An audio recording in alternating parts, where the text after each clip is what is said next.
ಕರುನಾಡಿನ ಯುವನಾಡು ವಾಹಿನಿಯ ವೀಕ್ಷಕ ಮಹಾಪ್ರಭುಗಳಿಗೆ ನನ್ನ ನಮಸ್ಕಾರಗಳು. ಕಲ್ಕಂಬ ಪಂಪಾಪತಿಯಾದ ನಾನು ಕಾಂಗ್ರೆಸ್ ಪಕ್ಷದ ಒಬ್ಬ ಕಾರ್ಯಕರ್ತನಾಗಿ ಇದೀಗ ತಾನೇ ಹೊಸದಾಗಿ ಪ್ರಮಾಣವಚನ ಸ್ವೀಕಾರ ಮಾಡಿ ಕರ್ನಾಟಕದ ನೂತನ ಮುಖ್ಯಮಂತ್ರಿ ಆಗಿರ್ತಕ್ಕಂಥ ಡಿ ಕೆ ಶಿವಕುಮಾರ್ ಅವರಿಗೂ, ಅದೇ ರೀತಿ ಅವರ ಹಿಂದಿನ ಸ್ಥಾನವನ್ನು ಅಲಂಕರಿಸಿರುವ ಶ್ರೀಮಾನ್ ಬಿ ಕೆ ಹರಿಪ್ರಸಾದ್ ಅವರಿಗೂ ಕೂಡ ಮೊಟ್ಟ ಮೊದಲ ಬಾರಿಗೆ ಅವರಿಗೆ ಅಭಿನಂದನೆಗಳನ್ನು ಸಲ್ಲಿಸಿ ಒಳ್ಳೆಯದ ಶುಭವನ್ನು ಕೋರಿ ನನ್ನ ಕೆಲವು ಮಾತುಗಳನ್ನು, ನನ್ನ ಅಭಿಪ್ರಾಯವನ್ನು ಹೇಳಬೇಕಾಗಿದೆ. ದಯವಿಟ್ಟು ತಾಳ್ಮೆಯಿಂದ ಕೇಳಬೇಕಂತೇಳಿ ವಿನಂತಿ ಮಾಡ್ಕೊಳ್ತೀನಿ. ಸಾಹೇಬ್ರೆ, ಯಾವುದೇ ಸರ್ಕಾರ ಹೊಸದಾಗಿ ಬಂದಾಗ ಆಡಳಿತದಲ್ಲಿ ಬದಲಾವಣೆಗಳು, ಪ್ರಜಾಪ್ರಭುತ್ವ ಅಂದ್ರೇ ಬದಲಾವಣೆಯೇ ಮುಖ್ಯ ಉದ್ದೇಶ ಆಗದೇ ಇದ್ದರೂ ಕೂಡ ಸಂದರ್ಭಕ್ಕಾಗಿ ಮಾಡಬೇಕಾಗ್ತದೆ. ಆ ಒಂದು ಇದರಲ್ಲಿ ಒಳ್ಳೆಯ ಒಂದು ವಾತಾವರಣ ಚಾಲೂ ಆಗಿದೆ.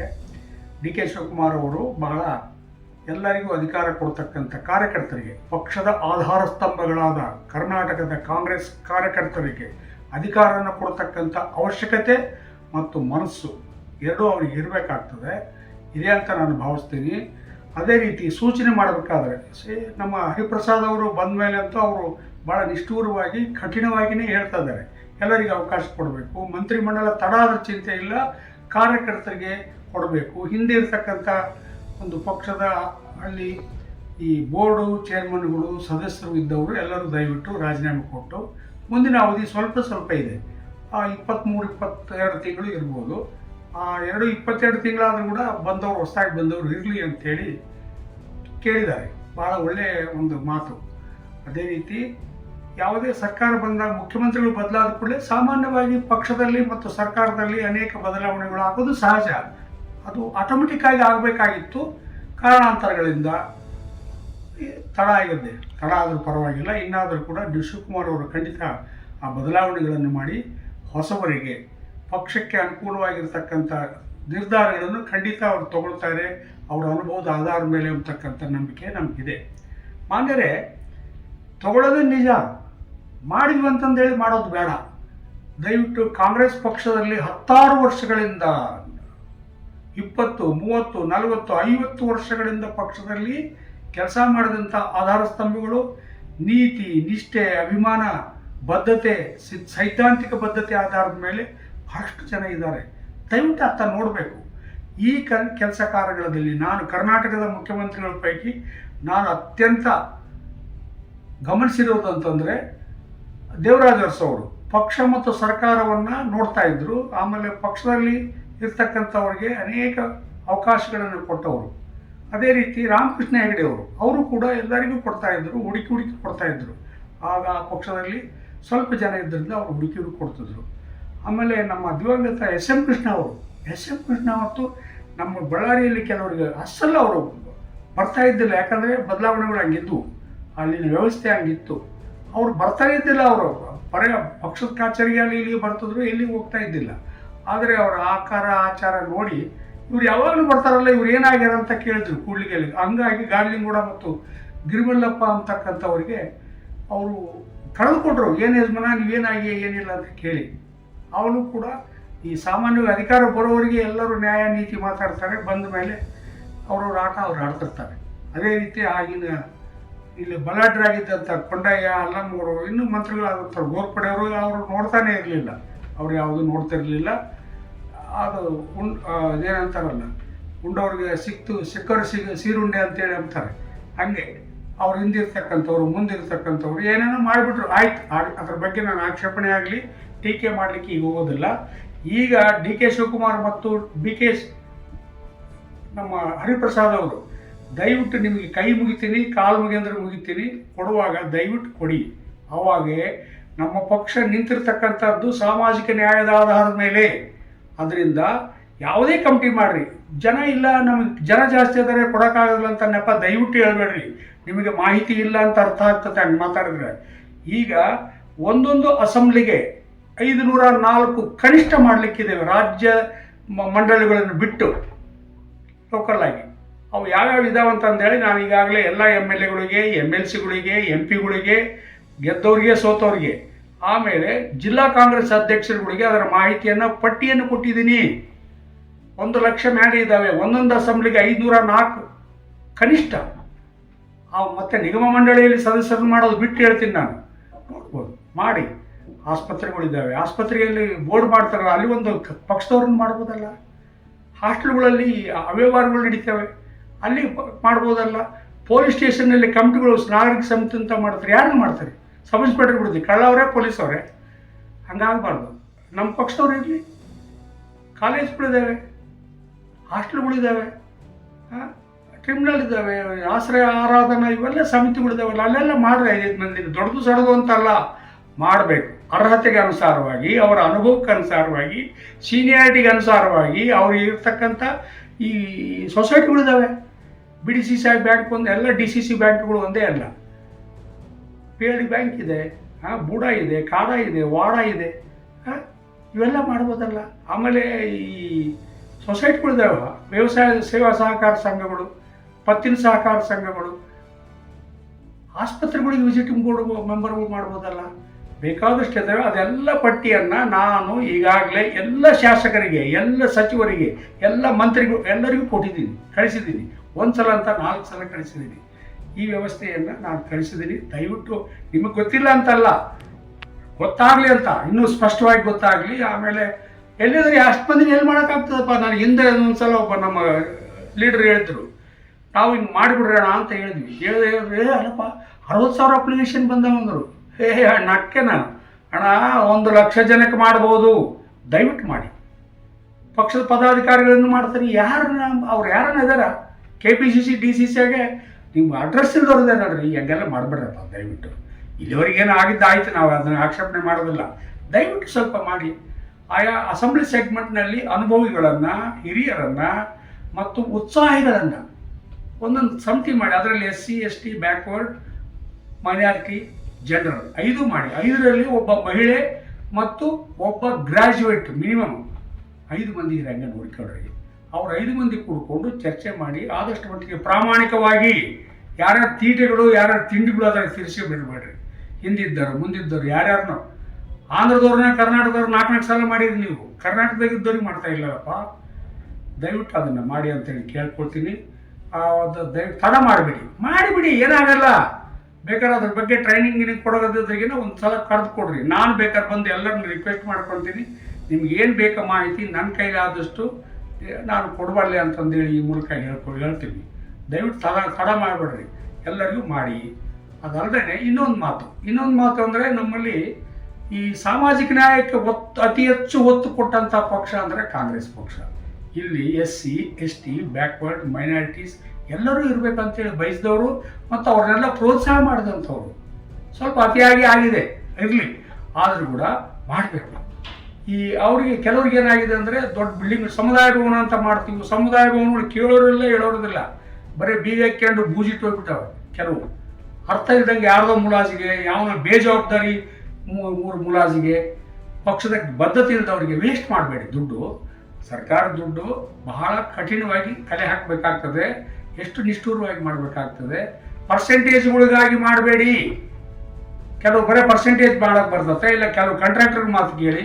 ಕಾಂಟ್ರಾಕ್ಟರ್ಗಳು, ಪರ್ಸೆಂಟೇಜ್ ತಿಂಬೋರು, ದಲಾಲರು ಎಲ್ಲರೂ ಬೇಕು. ಆದರೆ ಅವ್ರವ್ರ ಕ್ಷೇತ್ರದಲ್ಲಿ ಕೊಡಿ, ಅವ್ರಿಗೆ ಅಧಿಕಾರ ಕೊಡಬೇಡಿ. ಲೀಡರ್ಗಳಿಂದ ಈ ಆಕ್ಯುಪೇಷನ್ ಕಾಲಮ್ ಖಾಲಿ ಇದ್ದವ್ರಿಗೆ ಕೊಡಬೇಡಿ ದಯವಿಟ್ಟು. ಅವರು ಹೊಟ್ಟೆ ತುಂಬಿಸ್ಕೊಂಬಕ್ಕೆ, ಜೇಬು ತುಂಬಿಸ್ಕೊಂಬಕ್ಕೆ, ಮನೆ ತುಂಬಿಸೋಕ್ಕೆ ಬರೀ 24 ಗಂಟೆ ಚಾಡಿ ಹೇಳಿ ಅವ್ರಿವ್ರ ಮೇಲೆ ಕೆಡಿಸ್ತಾರೆ. ಅವ್ರಿಗೆ ಕಾಂಟ್ರಾಕ್ಟ್ ಕೊಡಿ. ಏನಿದೆ ವ್ಯಾಪಾರಸ್ಥರಿಗೆ ಕೊಡಬೇಕು. ವ್ಯಾಪಾರಸ್ಥರು ಬರೀ ಲಾಭ ನೋಡ್ತಾರೆ. ಈಗಾಗಲೇ ಒಬ್ಬ MP ವ್ಯಾಪಾರಸ್ಥನ ತಂದು ಏನೇನು ಔಷಧಿ ಬಿದ್ದೀವಿ.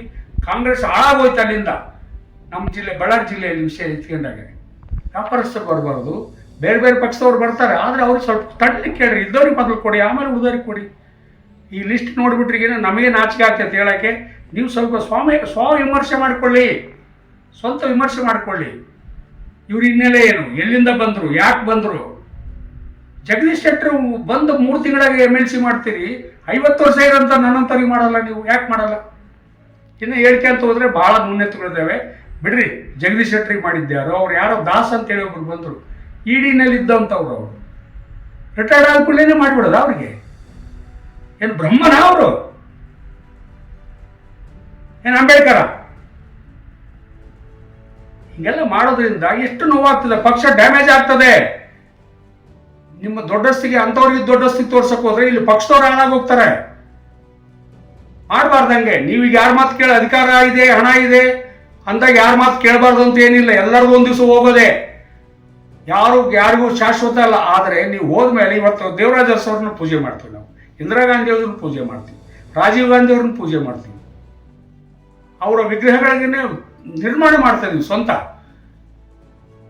ನೀವು ಸ್ವಲ್ಪ ಅದ್ರ ಬಗ್ಗೆ ಯೋಚನೆ ಮಾಡ್ರಿ. ಬರೀ ದುಡ್ಡು ತೊಗೊಂಡು ಹೋಗೋದೇನಿದೆ? ದುಡ್ಡು ಮುಲಾಜು ಇವೆಲ್ಲ ನಡೆಯುತ್ತಿಲ್ಲ. ಸಾಕು ಮಾಡ್ರಿ, ಅವನು ಬಿಡ್ರಿ, ಸಾಕಿನ್ನ ಸ್ವಲ್ಪ ಪ್ರಾಮಾಣಿಕವಾಗಿ ನಡ್ಕೊಳ್ರಿ.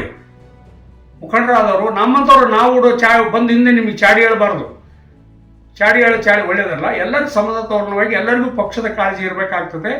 ಆ ನಿಟ್ಟಿನಲ್ಲಿ ಈ ಸಮಾಜಗಳಲ್ಲಿ ಇರ್ತಕ್ಕಂಥವ್ರಿಗೆ ನ್ಯಾಯವಾಗಿ ಮಾಡಿ, ಅಲ್ಲದೆ ಅವ್ರಿಗೆ ಒಂದು ಕಡೆ ಕೆಲವು ಸಮಾಜಗಳಿದ್ದಾವೆ ಎಸ್ ಸಿ ಸ್ಟ್ರಾಂಗ್ ಇದ್ದಾರೆ, ಎಸ್ ಸಿನಾಗ ಕೆಲವರು ಸ್ಟ್ರಾಂಗ್ ಇದ್ದಾರೆ, ಸರ್ಕಾರದ ಪ್ರತಿಯೊಂದಕ್ಕೂ ಬೆನಿಫಿಟ್ ಸಿಗ್ತವೆ, ಸಂತೋಷ. ಅವರು ಹಿಂದೆ ಅವರು ಹಿರಿಯರೆಲ್ಲ ನೋವು ಅನುಭವಿಸಿದಂಥವ್ರು. ಆದರೆ ಇಡೀ ಸಮಾಜದಲ್ಲಿ ಇರ್ತಕ್ಕಂಥವ್ರು ಮಾಡಿ, ಅಲ್ಲದೆ ಕೆಲವು ಸಮಾಜಗಳಿದ್ದಾವೆ. ಈಗ ಮಡಿವಾಡರು ಅಥವಾ ಅಗಸರು ಅಂತ ನಾವೇನಂತೀವಿ, ಆದಿಕಾಲದಿಂದಲೂ ಜನರ ಸೇವೆ ಮಾಡ್ಕೊತಾನೆ ಬಂದಿದ್ದಾರೆ. ಸವಿತಾ ಸಮಾಜದವ್ರು ನಾವು ಹಿಂದೆ ಅವರಿಗೆ ನಾವು ಬೇರೆ ಕ್ಷೌರಿಕರು ಅಂತ ಕರಿತಿದ್ವಿ, ಏನೇನೋ ಕರಿತಿದ್ವಿ, ಇರಲಿ. ಈಗ ಅವ್ರು ಸವಿತಾ ಸಮಾಜದವರು ಎಷ್ಟು ನೋವು ಅನುಭವಿಸ್ತಾರೆ ರೀ. ಅವ್ರಿಗೆ ಎಜುಕೇಷನ್ ಅದೆಲ್ಲ ಮಾಡ್ಬೇಕಂದ್ರೆ ಕೆಲವ್ರಿಗೆ ವಿಷಯ ಗೊತ್ತಾಗೋದಿಲ್ಲ. ಸರ್ಕಾರ ಕೆಲವು ಪ್ರಯೋಜನಗಳು ಕೊಟ್ಟರು ಗೊತ್ತಾಗೋದಿಲ್ಲ. ಕುಂಬಾರರು ಎಲ್ಲಿದ್ದಾರೆ ಪಾಪ? ಈಗ ಕುಂಬಾರ ಎಲ್ಲರೂ ಸ್ಟೀಲು, ಬೆಳ್ಳಿ ತಟ್ಟೆಗಳು, ಬಂಗಾರ ತಟ್ಟೆಗಳಿಗೆ ಹೋಗ್ಯಾರ. ಕುಂಬಾರ ಯಾವುದೋ ಅವ್ರು ಪ್ರಣತಿ ಅವ್ರು ನೆನಪಾಗೋದು ನಮಗೆ ದೀಪಾವಳಿಗೆ, ಗೌರವಣಿಯಾಗೆ ಅಲ್ಲಿ ಮಾಡ್ಕೊಳ್ತಾರೆ. ಸಣ್ಣ ಪುಟ್ಟವ್ರು ಇದ್ದವ್ರು ಅನ್ನೋ ಶಾಂತಿಯಿಂದ ಇರಬೇಕಲ್ಲ, ಅವ್ರಿಗೂ ಅನುಕೂಲಗಳು ಮಾಡಿಕೊಡ್ಬೇಕು. ಬಹುಸಾರ ಕ್ಷತ್ರಿಯ ಅಂತ ಬರ್ತದೆ, ಭಾಳ ಸಣ್ಣ ಉಪ್ಪಾರಿದ್ದಾರೆ, ಪಿಂಜಾರಿದ್ದಾರೆ, ತಡಿ ಗಿಡಿ ಎಲ್ಲ ಮಾಡ್ತಾರೆ ಪಾಪ. ಅವರು ಎಜುಕೇಷನ್ ಕಡಿಮೆ. ಇಂಥವರೆಲ್ಲ ಭಾಳ ಮಂದಿ ಇದ್ದಾರೆ. ಅವ್ರನ್ನೆಲ್ಲ ಆಮೇಲೆ ವಿಶ್ವಕರ್ಮದವರು ಅವರೆಲ್ಲ ಬಂಗಾರ ಮಾಡಿಕೊಡ್ತಾರೆ. ಅವ್ರು ನೋವೆಷ್ಟು ಮಾಡ್ತಾರೆ ತೊಂದರೆ ನಿಮ್ಗೆ ಎಲ್ಲರಿಗೂ ಗೊತ್ತಿದೆ. ಅದು ಅವ್ರು ಬಡಿತನ ಮಾಡ್ತಾರೆ, ಕಂಬಾರಿಕೆ ಮಾಡ್ತಾರೆ, ಕಮ್ಮಾರಿಕೆ ಮಾಡ್ತಾರೆ. ಇವೆಲ್ಲ ಮಾಡಿ ಬದುಕಂಥವ್ರು ಸಣ್ಣ ಪುಟ್ಟ ಸಮಾಜದವರು ಓದ್ಕೊಂಡಿಲ್ಲ. ಎಲ್ಲ ಒಬ್ಬರಿಬ್ಬರು ಸಾಹುಕಾರ ಇರ್ತಾರೆ, ಇರಲಿ, ಸಂತೋಷ. ಸಣ್ಣವ್ರು ದೊಡ್ಡವರಾದ್ರೆ ನಮಗೇನು ಬೇರೆ ಮಾತಿಲ್ಲ. ಆದರೆ ಸಾಮೂಹಿಕವಾಗಿ ಯಾರಿಗೂ ನೋವಾಗದಂಗೆ, ನಷ್ಟ ಆಗದಂಗೆ, ಸರ್ಕಾರಕ್ಕೆ ಕೀರ್ತಿ ಬರೋಂಗೆ, ಆಮೇಲೆ ಸಮಾಧಾನ ಆಗಂಗೆ ಅವ್ರಿಗೆ ಸ್ವಲ್ಪ ಅನುಕೂಲಗಳನ್ನು ಮಾಡಿಕೊಡ್ಬೇಕು. ಅಂಥವ್ರಿಗೆ ಇರಲಿಕ್ಕೆ ಸಮಾಜದಲ್ಲಿ ಒಂದು ಸಮುದಾಯ ಭವನ ಒಂದು ಕೊಟ್ಟರೆ ಎಲ್ಲಿ ಆಗ್ತದೆ? ಎಲ್ಲರೂ ಕೂಡಿಸಿ ಒಂದು ಕೊಟ್ಟರೆ ಬೇಕು. ನಾನೇನು ಹೇಳ್ತೇನೆ ಅಂದರೆ, ಈಗ ಸಾಮಾಜಿಕ ನ್ಯಾಯದ ಹರಿಕಾರರು ಯಾರು? ಆಗಿನ ಕಾಲದಲ್ಲಿ ಬಸವಣ್ಣವರು, ನಂತರ ದೇವರಾಜ ಅರಸವರು, ಇತ್ತೀಚಿನ ದಿನಗಳಲ್ಲಿ ಸಿದ್ದರಾಮಯ್ಯನವರು. ಕಾಂಗ್ರೆಸ್ ಪಕ್ಷದಲ್ಲಿ ಸಾಮಾಜಿಕ ನ್ಯಾಯದ ಹರಿಕಾರರು ಮೂವರು. ಇವರ ಒಂದು ಹೆಸರು ಇದಕ್ಕೆ ಇಡ್ಬೋದು ನಾವು. ಸಿದ್ದರಾಮಯ್ಯ ಸಾಮಾಜಿಕ ಸಮುಚ್ಚಯ ಅಂತಂದು ಹೇಳಿ ಮಾಡಿ ಜಿಲ್ಲೆಗೆ ಒಂದು ಸಮಿತಿಗಳು, ಈಗ ಸಾಮಾನ್ಯ ಎಲ್ಲ ಸಂಘ ಸಮಿತಿಗಳು ಮಾಡ್ಕೊಂಡಿದ್ದಾರೆ. ಆದರೆ ಕ್ಷೌರಿಕರು ಎಲ್ಲಿದ್ದಾರಪ್ಪ? ಯಾರು ಕೊಡ್ತಾರಪ್ಪ? ಆಮೇಲೆ ಅವರು ನಮ್ಮ ಸರ್ಕಾರ ಇತ್ತೀಚಿನ ಕಾಂಗ್ರೆಸ್ ಸರ್ಕಾರದಲ್ಲಿ ಎಲ್ಲ ಸಮಾಜಗಳಿಗೆ ಅವರವರ ಒಂದು ಪುಣ್ಯ ಲೀಡರ್ಗಳು, ಅವರ ಒಂದು ಆರಾಧ್ಯ ದೇವಗಳು, ಮಹರ್ಷಿ ಇದ್ದಾನೆ, ಕನಕ ಇದ್ದಾನೆ, ಬಸವೇಶ್ವರ ಜಯಂತಿಗಳು ಹಿಂಗೆಲ್ಲ ಮಾಡ್ತೀವಿ. ಅವಾಗಾಗಿ ಎಲ್ಲ ಸಣ್ಣ ಪುಟ್ಟ ಜಾತಿಗಳಿಗೆ ಕೂಡ ಕೊಡ್ತಾರೆ. ಆದರೆ ಮಾಡೋರು ಯಾರು? ಜನ ಬರಬೇಕು, ಸೇರಬೇಕು, ಒಂದು ಕಡೆ ಇರಬೇಕು ಅಂದರೆ ಆಗೋದಿಲ್ಲ. ಅದಕ್ಕೆ ಸಣ್ಣ ಪುಟ್ಟ ಜಾತಿಗಳೆಲ್ಲರೂ ಕೂಡ ಸೇರಿಸಿ ಅವರಿಗೆ ಒಂದು ಲೈನ್ ಆಗಿ 2 ರಿಂದ 2.5 ಎಕರೆ, ಹಬ್ಬ ಅಂದರೆ 3 ಎಕರೆ, 3 ಎಕರೆಯಲ್ಲಿ ಅವರು 80 × 50 ಜಾಗ ಕೊಟ್ಟರೆ, ಉಳಿದಂಥಲ್ಲಿ ಒಂದು ಎಲ್ಲರ ನಡುವೆ ಮಧ್ಯದಲ್ಲಿ ಅವ್ರ ಸ್ಟೆಪ್ಸ್ ಏನು ಮಾಡ್ತೀವಲ್ಲ, ಅಲ್ಲಿ ಕ್ರೀಡಾಂಗಣಕ್ಕೆ ನಾವು ಮಾಡ್ತಕ್ಕಂಥ ಕೂತ್ಕೊಳ್ಳಕ್ಕೆ ಮಾಡಲಿ, ಸಮುಚ್ಚಯನ ಮಾಡಿ ಅಲ್ಲಿ ಕೂತ್ಕೊಂಡು ಒಂದು ಡಯಾಸ್, ಯಾರೇ ಇರಲಿ, ಯಾರದೇ ಸಮಾಜ ಇದ್ದಾಗ ಒಂದೇ ಕಡೆ ಎಲ್ಲರೂ ಇದ್ರಿಗೇನೆ ಅವರೆಲ್ಲರೂ ನೋಡ್ಲಿಕ್ಕೆ ಬರ್ತಾರೆ. ನಮ್ಮದಕ್ಕೆ ನೀವು ಬರ್ತೀರಿ, ನಿಮ್ಮದಕ್ಕೆ ಅವ್ರು ಬರ್ತಾರೆ. ಹಿಂಗಾಗಿ ಅನುಕೂಲ ಆಗುತ್ತೆ. ಮಡಿವಾಳ ಮಾಚೆ ಇಂದು ಬರ್ತದೆ. ಬಸವಣ್ಣವ್ರು ಎಲ್ಲರೂ ಮಾಡಿದ್ರಲ್ಲ, ನಾವು ಮಾಡೋಕ್ಕಾಗಲ್ವಾ? ಆ ಸಂದರ್ಭದಲ್ಲಿ ಎಲ್ಲ ಶರಣರಿಗೆ ಅವಕಾಶ ಕೊಟ್ಟಿದ್ದರು. ಸಣ್ಣ ಪುಟ್ಟ ಸಮಾಜದವರೆಲ್ಲ ಸೇರಿದ್ರೆ ಒಳ್ಳೆಯದು. ಸೇರಿ ಮಾಡಲಿ. ಮಡಿವಾಳ ಜಯಂತಿ ಬಂತು ಎಲ್ಲರೂ ಕೂಡಿ ಮಾಡಲಿ, ಕನಕ ಜಯಂತಿ ಬಂತು ಎಲ್ಲರೂ ಕೂಡಿ ಮಾಡಲಿ, ಇಲ್ಲೇ ಇರ್ತಾರಲ್ಲ. ಆಮೇಲೆ ಅವ್ರು ಸರ್ಕಾರದ ಪ್ರಯೋಜನಗಳಿಗೆ ಒಂದು ನೋಟಿಸ್ ಬೋರ್ಡು, ಚರ್ಚೆಗಳು, ಆಮೇಲೆ ರಾಜಕೀಯವಾಗಿ ಯೋಚನೆ ಮಾಡೋದಾದರೆ ಈಗ ನಾವು ಎಲ್ಲಿ ಚುನಾವಣೆಗೆ ಬಂದಾಗ ಸಿಗೋದಿಲ್ಲ ಒಬ್ಬೊಬ್ಬರು. ಅಲ್ಲಿ ಹೋದ್ರೆ ಎಲ್ಲರೂ ಸಿಗ್ತಾರೆ. ಅವ್ರ ನೋವು ನಷ್ಟಗಳನ್ನು, ಕಷ್ಟಗಳನ್ನು ಹೇಳ್ತಾರೆ. ನಾವು ಈಡೇರಿಸ್ಲಿಕ್ಕೆ ಸಾಧ್ಯ ಆಗ್ತದೆ. ಒಂದು ಕಡೆ ಕೂಡೋದೇ ಒಂದು ದೊಡ್ಡ ಸಮಾಚಾರ. ಈಗ ಮೊದಲೆಲ್ಲ ಸೇರ್ತಿದ್ರು, ಇತ್ತೀಚೆಗೆ ಬಹಳ ತೊಂದರೆ ಆಗಿದೆ. ದಯವಿಟ್ಟು ಎಲ್ಲ ಜಿಲ್ಲಾ ಹೆಡ್ ಕ್ವಾರ್ಟರ್ಗಳಲ್ಲಿ ಸಾಮಾಜಿಕ ಸಮುಚ್ಚಯ, ಸಿದ್ದರಾಮಯ್ಯ ಸಾಮಾಜಿಕ ಸಮುಚ್ಚಯ, ಅವರು ನಮ್ಮ ಪಕ್ಷಕ್ಕೆ ದುಡ್ದಾರಲ್ಲ ಸಿದ್ದರಾಮಯ್ಯನವರು, ಅವ್ರ ಹೆಸರಿದೆ, ಅವ್ರ ಮೇಲೆ ಅಭಿಮಾನ ಇದೆ, ಜನ ಇದೆ, ಅವ್ರಿಗೂ ನಾವು ಗೌರವ ಕೊಟ್ಟಂಗಾಯ್ತು. ಕೆಲಸ ಅವರು ಕೂಡ ಹೋದ್ರೆ ಅವ್ರಿಗೂ ಖುಷಿ ಆಗ್ತದೆ. ಎಲ್ಲರೂ ಸಮಾಧಾನವಾಗಿರ್ಬೇಕು, ಯಾರೇ ಇರಬಾರ್ದು, ಅವರು ಇರೋಂತಾರಲ್ಲ. ಬಸವ ಜಯಂತಿನ ಎಲ್ಲರೂ ಮಾಡ್ತಾರೆ. ಅಂಬೇಡ್ಕರ್ ರಾಷ್ಟ್ರೀಯ ಮುಖಂಡರದ್ದು ದಿನಾಚರಣೆ ಬರ್ತೀವಿ. ನೆಹರು ಅವ್ರು ಬಂದಾಗ ಆ ಸಮಾಜದವ್ರು ಬರಬಾರ್ದಾ? ಎಲ್ಲ ಸಮಾಜದವ್ರು ಸೇರಿದ್ರೆ ಎಷ್ಟು ಗೌರವ ಇರ್ತದೆ. ಅಂಬೇಡ್ಕರ್ ಜಯಂತಿಗೆ ಸೇರ್ಬೋದಲ್ಲ, ಎಲ್ಲರೂ ಸೇರ್ತಾರೆ. ಸ್ವಾತಂತ್ರ್ಯೋತ್ಸವಕ್ಕೆ, ಗಣರಾಜ್ಯೋತ್ಸವಕ್ಕೆ ಸೇರಿ ಮಾಡೋದ್ರಿಂದ. ಆಮೇಲೆ ಲಾಲ್ ಬಹದ್ದೂರ್ ಶಾಸ್ತ್ರಿ ಮರ್ತೇ ಬಿಟ್ಟಿಬಿಡ್ರಿ ನಾವು. ಆದರ್ಶದ ಪ್ರಧಾನಮಂತ್ರಿ ಇಂದಿರಾ ಗಾಂಧಿ ಅವ್ರದ್ದು ಮಾಡ್ಬೋದು. ರಾಜೀವ್ ಗಾಂಧಿಗೆ, ಈ ಯುವಕರಂತೂ ಮರಿಲೇಬಾರ್ದು ರಾಜೀವ್ ಗಾಂಧಿ ಅವ್ರನ್ನ. ಅವ್ರು ಎಷ್ಟೊಂದು ಕೆಲಸ ಮಾಡಿದ್ರು. ಅವ್ರಿಗೆ ಈ ನಾವು ಎಂತೀವಿ ಈಗ ತಂತ್ರಜ್ಞಾನ ಅದು ಇದು ಅವ್ರನ್ನ ತಂದವರಲ್ಲ. ಈ ಮೊಬೈಲ್ಗಳು, ಟಿವಿಗಳು ಅವ್ರು ತಂದ ಮೇಲೆ ಎಲ್ಲರಿಗೆ ಪರಿಚಯರಾಗಿದ್ದು. ಜನ ತೊಂದರೆಗಿರ್ತಿದ್ರು. ಈಗ ಇಡೀ ಪ್ರಪಂಚದಲ್ಲಿಯೇ ಅಮೇರಿಕಾದಲ್ಲೂ ಕೂಡ ಭಾರತೀಯ ಒಂದು ಇಂಜಿನಿಯರ್ಗಳನ್ನ ಅವ್ರನ್ನ ಕರ್ಕೊಂತಾರೆ. ಅಷ್ಟೊಂದು ಪರಿಣಿತಿ ಇದ್ದಾಗ ಅವ್ರ ಸಂಖ್ಯೆ ಬೆಳಿಬೇಕು, ಅವರ ಮಾಡಿದಂಥವ್ರ ಕೀರ್ತಿ ಉಳಿಬೇಕು. ಆ ನಿಟ್ಟಿನಲ್ಲಿ ದಯವಿಟ್ಟು ಸೇರ್ಲಿಕ್ಕೆ ಅನುಕೂಲ ಆಗಂಗೆ ಸಾಮಾಜಿಕ ಸಮುಚ್ಚಯವನ್ನು ಸಿದ್ದರಾಮಯ್ಯ ಅವ್ರ ಹೆಸರಲ್ಲೇ ಮಾಡಬೇಕು. ನಾವು ಆಗಿಂದ ಮಂದಿಯಾಗಿ, ನಾನು ಕೂಡ ದೇವರಾಜ ಅರಸು ವೇದಿಕೆ ಅಂತ ಮಾಡಿದ್ದೀವಿ. 24 ಸಮಾಜಗಳನ್ನು ಒಂದೇ ವೇದಿಕೆಯಲ್ಲಿ ತಂದ ಹೆಮ್ಮೆ ನನಗಿದೆ. ಜಿಲ್ಲಾ ಪ್ರವಾಸ ಮಾಡಿದ್ವಿ, ಅವರ ಕಷ್ಟ ನಷ್ಟಗಳನ್ನು ಹೇಳಿದ್ವಿ, ನೋವುಗಳನ್ನು ಹೇಳಿದ್ವಿ, ಪರಿಹಾರ ಮಾಡಿದ್ವಿ, ಸಾಕಷ್ಟು ಪ್ರಯೋಗ ಮಾಡಿದ್ವಿ. ಆಮೇಲೆ ಜಯಂತಿಗಳನ್ನು ಮಾಡಿದ್ವಿ. ಎಲ್ಲರ ನಮ್ಮ ರಾಜ್ಯದಲ್ಲಿರ್ತಕ್ಕಂಥ ಪ್ರಮುಖರನ್ನು ಕರೆಸಿ ಮೀಟಿಂಗ್ ಮಾಡ್ತಿದ್ವಿ. ಆ ಅವಾರ್ಡ್ ದೇವರಾಜ ಅರಸು ಒಂದು ಅವಾರ್ಡನ್ನು ವರ್ಷಕ್ಕೊಂದು ಕೊಡ್ತಿದ್ರು ಕರ್ನಾಟಕ ರಾಜ್ಯದವರು. ನಾವು 4 ಇಟ್ಟಿವಿ. ಸಾಂಸ್ಕೃತಿಕ ಭಾಗಕ್ಕೊಂದು, ಸಾಮಾಜಿಕ ಸೇವೆಗೆ ಇನ್ನೊಂದು, ಯುವಕರಿಗೊಂದು, ಮತ್ತು ಅವ್ರ ಜೊತೆಗೇನೆ ಬೇರೆ ಸಮಾಜದವರು, ಬರೀ ಬ್ಯಾಗಿಂದ ಒಂದೇ ಅಲ್ಲ, ಎಲ್ಲರೂ ಬೇರೆ ಜನರಲ್ ಆಗಿ. ನಾವು ಮೋದಿಯವ್ರ ನಂತರ ಹೆಚ್ಚು ಕಣ್ಣು ಆಪರೇಷನ್ ಮಾಡಿದಂಥ ನಾಗರಾಜ್ ಅಂತ ಹೇಳಿ ಕೊಂಡಳ್ಳಿ ಅವರು, ಅವರಿಗೆ ಕೊಟ್ಟಿವಿ. ಹಿಂಗೆಲ್ಲ ಇರ್ತವೆ. ದಯವಿಟ್ಟು ಎಲ್ಲ ಅವಕಾಶಗಳು ಇರ್ತವೆ. ಸ್ವಲ್ಪ ಕೇಳ್ರಿ, ಎಲ್ಲವೂ ಯಾರಿಗೂ ಗೊತ್ತಾಗಲ್ಲ.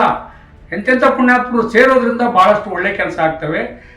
ಅದಕ್ಕೆ ನಾನು ದಯವಿಟ್ಟು ಅನ್ಯತಾ ಭಾವಿಸ್ಬೇಡಿ. ಯಾರನ್ನ ಟೀಕೆ ಮಾಡೋ ಉದ್ದೇಶ ನನಗಿಲ್ಲ. ನಮ್ಮವ್ರಿಗೆ ಆಗ್ಬೇಕು ಕೆಲಸ. ನಾನು ಸಾಕಷ್ಟು ಅಪ್ಲಿಕೇಶನ್ ಮಾಡೀನಿ, ಹಾಕೀನಿ. ಹಿಂದಿನ ಒಂದು 2013 ಸರ್ಕಾರದಲ್ಲಿ ನಮ್ಮ ಬಳ್ಳಾರಿ ಜಿಲ್ಲಾ ಮಂತ್ರಿ ಆದವ್ರಿಗೆ ಪುಣ್ಯಾತ್ಮಗೆ ಹೇಳಿದ್ವಿ, ಭಾಳ ಚೆನ್ನಾಗೈತೆ ಅಣ್ಣ, ಭಾಳ ಚೆನ್ನಾಗೈತೆ ಅಣ್ಣ, ನಾನು ಮಾಡ್ಕೊಂಬಂದ್ಬಿಡ್ತಣ. 8 ಸಮಾಜ ಇದ್ದು ಅಲ್ಲಿ ನಾನು 4 ಕೋಟಿ ಸ್ಯಾಂಕ್ಷನ್ ಮಾಡ್ಕೊಂಡ್ಬಿಡೋಣ, ಅದೇನು ದೊಡ್ಡ ಸುದ್ದಿ ಅಂತ ಹೇಳಿದ್ರು. ತಿರ್ಗಾ ಮುಖ್ಯಮಂತ್ರಿಗಳು ಬಳ್ಳಾರಿಗೆ ಬರೋರಿದ್ದಾಗ, ಹಣ ಮಾಡಿಬಿಟ್ಟಿವಣ್ಣ, ಜಾಗ ನಾವು ಮಾಡಿಬಿಟ್ಟಿವಿ, ಮೇಲೆ 1 ಕೋಟಿ ಸ್ಯಾಂಕ್ಷನ್ ಮಾಡಿವಿ, ನಮ್ಮ 3 ಕೋಟಿ ಆಮೇಲೆ ಮಾಡಿಸ್ತಾರೆ ಅಂತಂದರು. ನಾವು ಮೊದಲೇ ಕುರುಬರು, ನಾವು ದೊಡ್ಡರು ಅಂತ ನಮಗೆ ಬೋರ್ಡ್ ಹಾಕ್ಕೊಂಬಿಟ್ಟಿವಿ. ಅವ್ರ ಮಾತು ನಂಬಿ ಎಲ್ಲ ಸಮಾಜದವ್ರನ್ನ ಕರೆಸಿ ಸೈಕಲ್ ಮೋಟರ್ ರ್ಯಾಲಿ ಮಾಡಿ ಅವರಿಗೆ ಸನ್ಮಾನ ಮಾಡಿದ್ವಿ. ಆಮೇಲೆ ಹೊರತು ದಾಖಲೆಗೆ ಏನೂ ಇಲ್ಲ. 2013ರಲ್ಲಿ ಅದು ನಮಗೆ ಅವತ್ತಿದ್ದ ನಮಗೆ ಭಾಳ ಬೇಜಾರಾಯಿತು. ಯಾರಿಗೆ ಹೇಳಬೇಕು? ಆಮೇಲೆ ಈ ಶಾಸಕರಿಗೆ, ಎಲ್ಲ ಶಾಸಕರಿಗೆ, ಗೆದ್ದವರಿಗೆ, ಸೋತವರಿಗೆ, ಎಂಪಿಗಳಿಗೆ ಎಲ್ಲರಿಗೂ ನಾನು ಟಪಾಲ್ ಹಾಕಿದೆ. ನೋಡಿ, ಲಕ್ಷಾನುಗಟ್ಟಲೆ ಅದಕ್ಕೆ ನಾನು ಇದು ಕಲರ್ ಪ್ರಿಂಟ್ ಹಾಕಿಸಿ, ಅವ್ರ ಫೋಟೋಗಳು ಹಾಕಿಸಿ, ಆಮೇಲೆ ಅವ್ರಿಗೆ ಒಂದೊಂದು ಬ್ಯಾಡ್ಜ್ ಕೊಟ್ಟರೆ ಆಯ್ತು. ಬ್ಯಾಡ್ಜ್ ಅಂದ್ರೆ ಏನು?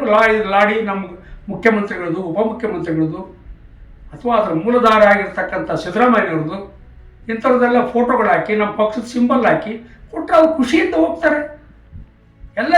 ಎಲ್ಲರಿಗೂ ಬಂಗಾರ ದುಂಗರ ಕೊಡುವಂತ ನಾವೇನು ಹೇಳೋದಿಲ್ಲ. ನೀವು TADA ಕೊಡೋದ್ರ ಪರವಾಗಿಲ್ಲ.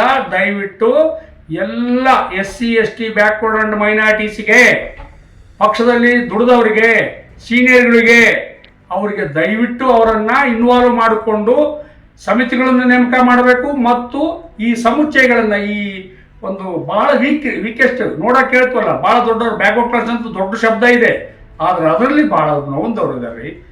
ನೊಂದವ್ರಿಗೆ ಮಾಡಿ ಪ್ಲೀಸ್, ದಯವಿಟ್ಟು. ನಾನು ಯಾರಿಗೂ ಪ್ರಪೋಸ್ ಮಾಡೋದಿಲ್ಲ, ನಾನು ರೆಕಮೆಂಡ್ ಮಾಡೋದಿಲ್ಲ, ನನಗಂತೂ ಮೊದಲೇ ಕೇಳೋದೇ ಇಲ್ಲ. ದಯವಿಟ್ಟು ನಮ್ಮ ಜಿಲ್ಲೆಯ, ನಮ್ಮ ರಾಜ್ಯದ ಎಲ್ಲರಿಗೂ ಮಾಡಿರಿ. ರಾಜ್ಯದ ಹೆಡ್ ಕ್ವಾರ್ಟರ್ನಲ್ಲಿ ಎಲ್ಲರಿಗೆ ಒಂದೊಂದು 2.5 ಇಂದ 3 ಎಕರೆ ಜಾಗ ಕೊಡ್ರಿ. ಒಂದೇ ಸಲ ಎಲ್ಲವೂ ಕಟ್ಟಕ್ಕಾಗಲ್ಲ ಅಂತ ನಮಗೂ ಅರ್ಥ ಆಗ್ತದೆ. ಒಂದು ಮಾದರಿಯಾಗಿ ಒಂದು 4 ಜಿಲ್ಲೆಯಲ್ಲಿ ಕಟ್ಟ್ರಿ. ಮೊದಲು ಬಳ್ಳಾರಿ ಜಿಲ್ಲೆಯಿಂದ ಅದು ಆರಂಭ ಮಾಡಿವಿ. ನಾನು ಅದಕ್ಕೆಲ್ಲ ನಿಂತು ನಾನಲ್ಲೇ ಇದು ಮಾಡ್ತೀನಿ. ನಮಗೆ TA ಬೇಡ, DA ಬೇಡ. ದಯವಿಟ್ಟು ಇದನ್ನು ಮಾಡಿರಿ. ದೇವರಾಜ ಅರಸು ನಂತರ ಒಬ್ಬ ಹಿಂದುಳಿದ ವರ್ಗದ ಮುಖಂಡರು ಅಂತಂದೇಳಿ ಸಿದ್ದರಾಮಯ್ಯರ ಹೆಸರಾಗಿದ್ದಾರೆ. ಅವರು ಅನ್ನಭಾಗ್ಯ ಕರುಣಿಸಿದ್ದಾರೆ, ಅನೇಕ ಭಾಗ್ಯಗಳನ್ನು ಕೊಟ್ಟಿದ್ದಾರೆ. ಆಗ್ತಾವೆ. ಅಡ್ಮಿನಿಸ್ಟ್ರೇಷನ್ ಮಾಡೋ ಹೊತ್ನಾಗ ಎಲ್ಲವೂ 100ಕ್ಕೆ 100 ಸರಿ ಆಗೋದಿಲ್ಲ. ಅವ್ರು ಏನೇ ಆಗಿರಲಿ, ನನಗೆ ಸ್ವಂತ ವೈಯಕ್ತಿಕವಾಗಿ ನನಗಾದಷ್ಟು ಅನ್ಯಾಯ ಮತ್ತು ನೋವು ಯಾರಿಗೆ ಆಗಿರ್ಲಿಕ್ಕಿಲ್ಲ. ಆದರೂ ನಾವೇನು ಪಕ್ಷ ಬೇಕು ನಮಗೆ ಆಗಿದೆ, ಅನಿವಾರ್ಯ. ಎಷ್ಟೋ ಮಂದಿ ಹೋಗ್ತಾರೆ, ನನಗದು ಸಿಕ್ಕಿಲ್ಲ ಇದು ಸಿಕ್ಕಿಲ್ಲ ಅಂತ ಹೋಗ್ಯಾರೆ, ಎದುರು ಮಾಡಿದ್ದಾರೆ. ನನಗೆ ವಿಷಯ ಇಟ್ಟಕ್ಕಿಂತಲೂ ದೊಡ್ಡ ಅಪರಾಧ ಮಾಡಿದಂಥ ನಮ್ಮ ಮಾಜಿ MP ಗಳಿದ್ದಾರೆ, ಮಂತ್ರಿಗಳಿದ್ದಾರೆ.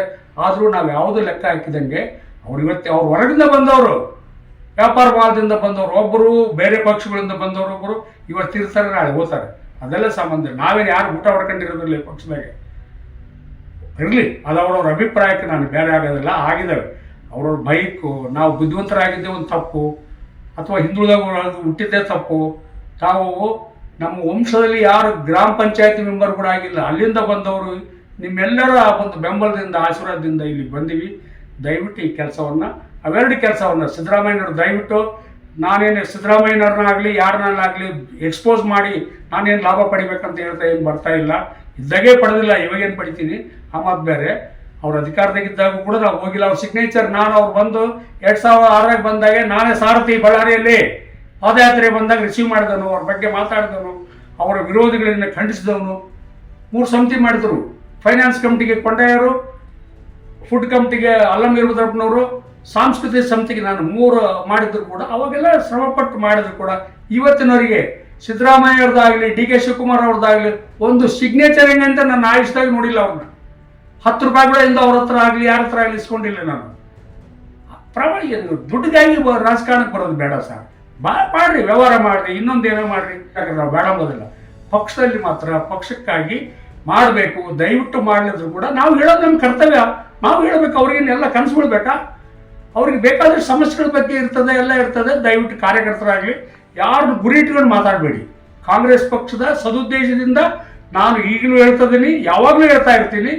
ಏನು ನೋವಾದರೆ ನಮಗಿರಲಿ, ಸಂತೋಷ ನಮ್ಮ ಕಾರ್ಯಕರ್ತರಿಗೆ, ನಮ್ಮ ಜನತೆಗೆ ಆಗಲಿ, ರಾಜ್ಯಕ್ಕೆ ಒಳ್ಳೆಯದಾಗಲಿ, ಅಭಿವೃದ್ಧಿ ಆಗಲಿ. ಯಾರು ಕೂಡ ಈ ಸರ್ಕಾರದಲ್ಲಿ ನೊಂದ್ಕೊಳ್ಳೋದು ಬೇಡ ಅಂತೇಳಿ ಹೇಳ್ತಾ ನನ್ನ 2 ಮಾತುಗಳನ್ನು ಮುಗಿಸಿ ತಮ್ಮೆಲ್ಲರಿಗೂ ನಮಸ್ಕಾರ ಮಾಡಿ ನನ್ನ ಮಾತು ಮುಗಿಸ್ತೇನೆ. ಜೈ ಹಿಂದ್, ಜೈ ಕರ್ನಾಟಕ, ಜೈ ಕಾಂಗ್ರೆಸ್.